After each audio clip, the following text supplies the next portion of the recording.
Hello friends, ये किस्सा लाहौर के इलाके मॉडल टाउन से शुरू होता है, जहाँ शादमान चौक के करीब एक खूबसूरत घर में सुलेमान रहता था। सुलेमान का ताल्लुक एक मोअज़्ज़ज़ घराने से था। बाप रिटायर्ड कलेक्टर, माँ घर की मालकिन और बहनें शादीशुदा। सुलेमान ने एमबीए किया और फिर शहर की एक बड़ी फार्मा कंपनी में मुलाजमत कर ली। थोड़े ही अरसे में उसने खुद को मनवा लिया, क्योंकि उसकी मेहनत और लगन बेमिसाल थी। लेकिन घर में एक मसला था। सुलेमान की दादी अम्मा जान, जो खानदान की सबसे बड़ी और बाअसर शख्सियत थी, ने सुलेमान का निकाह अपने भाई की पोती से कर दिया था। ये निकाह सुलेमान की पैदाइश से पहले तय पाया था, जब दोनों खानदानों ने आने वाली नस्ल को आपस में जोड़ने की कसम खाई। दादी जान कहती थी, बेटा, रजिया बहुत सादा और नेक लड़की है, देहात में पली बड़ी है, मगर उसका सोना दिल है। तुम उसे शहर ले आओ, यहाँ की रहन सहन सिखा दो, सब ठीक हो जाएगा। सुलेमान ने कभी रजिया को देखा न था, न उसकी तस्वीर देखने की कोशिश की, न ही उसके बारे में पूछा। उसके लिए ये निकाह एक रस्म थी, एक बोझ जो उसे दादी जान की खातिर उठाना था। निकाह का दिन आया। कसूर के एक छोटे से गांव में सादा सी तकरीब हुई। सुलेमान ने अपनी मुंह दिखाई दुल्हन को देखा तो उसका दिल मजीद टूट गया। रजिया का चेहरा सादा था, मेहंदी हल्की सी लगी थी और उसने शहर वालों की तरह मेकअप नहीं किया था। उसका लहजा देहाती था, बातें भी गांव वाली थी। वो सुलेमान के सवालों के जवाब शर्माते हुए देती और अक्सर खामोश रहती। सुलेमान ने दिल में कहा, ये लड़की मेरे लिए नहीं है। लाहौर वापस आकर उसने रजिया को एक कमरे में रख दिया, जैसे कोई मेहमान हो। ना उससे बात करता, ना उसके साथ खाना खाता। रजिया चुपचाप अपने कमरे में रहती, दादी जान के दिए हुए काम करती और सुलेमान का इंतजार करती। दादी जान बहुत परेशान रहने लगी। वो समझ गई थी कि सुलेमान इस निकाह से खुश नहीं। एक दिन उन्होंने सुलेमान को बुलाया और कहा, बेटा, मैंने ये निकाह तुम्हारे बाप की वफात से पहले की गई एक ख्वाहिश पर किया था। इस लड़की में बहुत खूबियां हैं, तुम उसे मौका दो। सुलेमान ने तल्ख लहजे में जवाब दिया, दादी जान, मैंने ये निकाह आपके बेहद इसरार पर किया था, मगर मैं आपकी इस गंवार पोती को मुंह तक नहीं लगाऊंगा। बीवी का दर्जा देना तो बहुत दूर की बात है। ये सुनकर दादी जान की आंखों में आंसू आ गए। वो चुपचाप उठकर चली गईं। रजिया ने ये सारी बातें सुन ली थी। वो दरवाजे की ओट में खड़ी थी। उसके चेहरे का रंग उड़ गया था। उस रात उसने खाना नहीं खाया और सुबह तक जागकर कुछ सोचती रही। चंद दिन बाद रजिया ने सुलेमान के सामने पहली बार बोलने की जुर्रत की। मैं लाहौर में रहना चाहती हूँ, उसने कहा, और मैं काम करना चाहती हूँ। सुलेमान ने तंजिया मुस्कुराहट के साथ कहा, तुम काम करोगी? क्या काम करोगी? गांव में तो फसल काटती होगी, यहाँ भी खेत हैं। रजिया ने जवाब दिया, मुझे पढ़ना है, मैंने मैट्रिक किया है, मजीद पढ़ना चाहती हूँ। सुलेमान ने कंधे उचकाए, जैसे तुम्हारी मर्जी, मुझे कोई एतराज नहीं। ये कहकर वो ऑफिस चला गया। उसे परवाह नहीं थी कि रजिया क्या करती है। रजिया ने इंदराज करवा लिया। वो शाम को कॉलेज जाती और दिन में घर के काम काज करती। वो बहुत मेहनती थी। दादी जान उसे बहुत प्यार करती थी और उसकी हौसला अफजाई करती थी। 3 साल गुजर गए। इस दौरान सुलेमान ने तरक्की कर ली। अब वो सीनियर मैनेजर था। उसकी मुलाकात एक लड़की से हुई, आयशा, जो एक अमीर घराने की बेटी थी और इस कंपनी में मार्केटिंग डिपार्टमेंट में काम करती थी।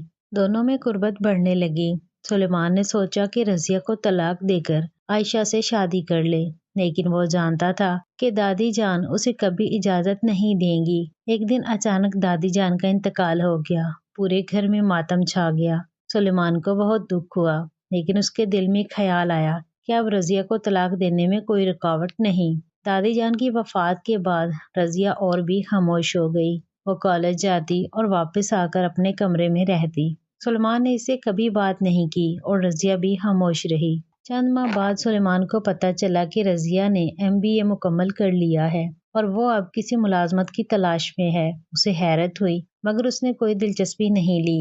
एक दिन रजिया ने सुलेमान से कहा, मुझे नौकरी मिल गई है, मैं कंपनी में काम करूंगी और शायद घर भी बदलना पड़े। सुलेमान ने बेतवज्जी से कहा, जैसे तुम्हारी मर्जी। रजिया एक छोटे से फ्लैट में मुंतकिल हो गई। सुलेमान ने उसे रुखसत करते वक्त आंख भर कर नहीं देखा। 7 साल और गुजर गए। सुलेमान अब उस कंपनी का जनरल मैनेजर था जहां उसने अपने कैरियर का आगाज किया था। कंपनी अब बहुत बड़ी हो चुकी थी और उसकी ब्रांचें पूरे मुल्क में थीं। لیکن حال ہی میں کمپنی کو مالی مشکلات کا سامنا تھا۔ بورڈ آف ڈائریکٹرز نے فیصلہ کیا کہ کمپنی کو بیچ دیا جائے۔ ایک بڑی ملٹی نیشنل کمپنی نے اسے خریدنے میں دلچسپی ظاہر کی۔ آج وہ تاریخی دن تھا جب نئی انتظامیہ آ رہی تھی۔ سلیمان کو بتایا گیا کہ نئے CEO خود آ رہی ہیں اور وہ تمام ڈپارٹمنٹس کے سربراہان سے ملاقات کریں گی۔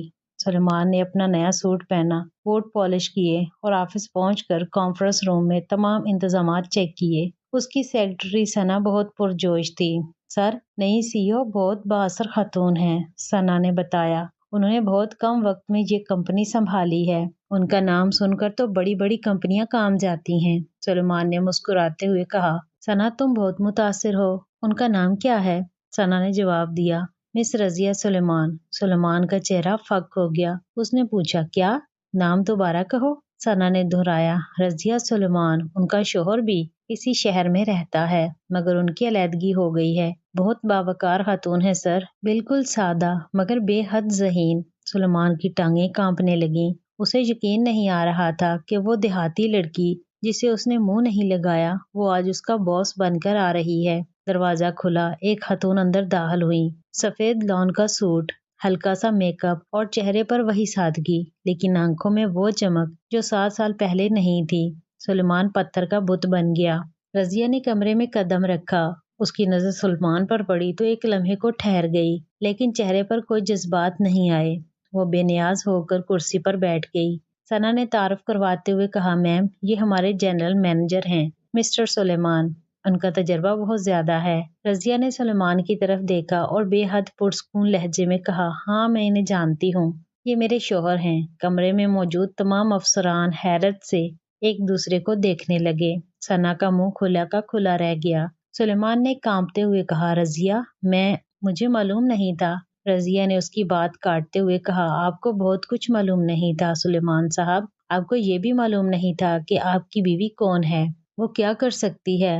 آپ نے کبھی جاننے کی کوشش نہیں کی۔ کانفرنس روم میں خاموشی چھا گئی۔ رضیہ نے اپنے بیگ سے کچھ کاغذات نکالے اور سلیمان کی طرف بڑھائے۔ یہ طلاق کے کاغذات ہیں، اس نے کہا۔ آپ نے 7 سال پہلے مجھے طلاق دینی چاہی تھی، نہیں دی۔ آج میں آپ کو طلاق دیتی ہوں، لیکن پہلے آپ جانیں کہ میں کون ہوں۔ رضیہ نے بتانا شروع کیا کہ کیسے اس نے دادی جان کی مدد سے MBA کیا، کیسے اس نے ایک چھوٹی سی فارمیسی سے کام شروع کیا، کیسے اس نے اپنی محنت سے ایک کمپنی کھڑی کی اور کیسے آج وہ کمپنی اس ملٹی نیشنل کمپنی کو خرید رہی ہے جس کا وہ مالک تھا۔ دادی جان نے مجھے بتایا تھا کہ تم بہت قابل ہو، رضیہ نے کہا۔ انہوں نے کہا تھا کہ تمہیں صرف وقت چاہیے۔ میں نے انتظار کیا سلیمان، میں نے تمہارے لیے نہیں اپنے لیے انتظار کیا۔ میں وہ دن دیکھنا چاہتی تھی جب تم مجھے پہچانو گے۔ سلیمان کی آنکھوں میں آنسو تھے، وہ بول نہیں پا رہا تھا۔ رضیہ نے کاغذات اس کے سامنے رکھے اور کہا، یہ دستخط کرو، تمہیں نوکری سے نہیں نکالوں گی، تم اپنی جگہ پر کام کر سکتے ہو، لیکن ایک بیوی کے طور پر میں تمہارے ساتھ نہیں رہ سکتی۔ تم نے مجھے کبھی بیوی کا درجہ نہیں دیا۔ وہ اٹھ کر کھڑی ہو گئی۔ کمرے میں موجود تمام لوگ خاموش تھے۔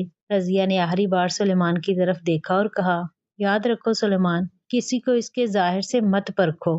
اللہ نے ہر انسان میں کچھ نہ کچھ خوبی رکھی ہے، تم نے وہ خوبی مجھ میں دیکھی نہیں، اللہ نے وہ خوبی مجھے عطا کر دی۔ وہ کمرے سے باہر نکل گئی۔ سلیمان سر جھکائے بیٹھا رہا۔ ثنا نے اس کے سامنے پانی کا گلاس رکھا تو اس نے آہستہ سے کہا، میں نے اسے کبھی پوچھا ہی نہیں، کبھی جاننا ہی نہیں چاہا۔ آج وہ آفس میں اپنی ہی بیوی کے سامنے نوکری کرتا ہے۔ ہر روز جب وہ اسے دیکھتا ہے تو اسے اپنی حماقت یاد آتی ہے۔ رضیہ کبھی اس سے زیادہ بات نہیں کرتی، بس پیشہ ورانہ تعلقات رکھتی ہے، لیکن اس کی موجودگی سلیمان کے لیے ایک سبق ہے، ایک زندہ مثال کہ ظاہری چمک دمک سے انسان کی قدر نہیں ہوتی۔ خلاصہ، ظاہری چمک دمک کے پیچھے چلنے والا انسان کبھی کبھی اپنے ہی گھر میں دفن خزانہ کھو دیتا ہے۔ وہ دیہاتی لڑکی جسے منہ نہیں لگایا آج اسی کمپنی کی مالک ہے اور وہ اس کے سامنے سر جھکائے کھڑا ہے۔ یہ قصہ اس حقیقت کی داستان ہے کہ انسان کی قدر اس کے ظاہر سے نہیں، اس کے دل اور دماغ سے ہوتی ہے۔ کیا آپ نے کبھی اپنی زندگی میں کسی کو اس کے ظاہر کی بنا پر نظر انداز کیا؟ اور کیا آپ کو یقین ہے کہ آپ نے اس کی اصل قدر پہچان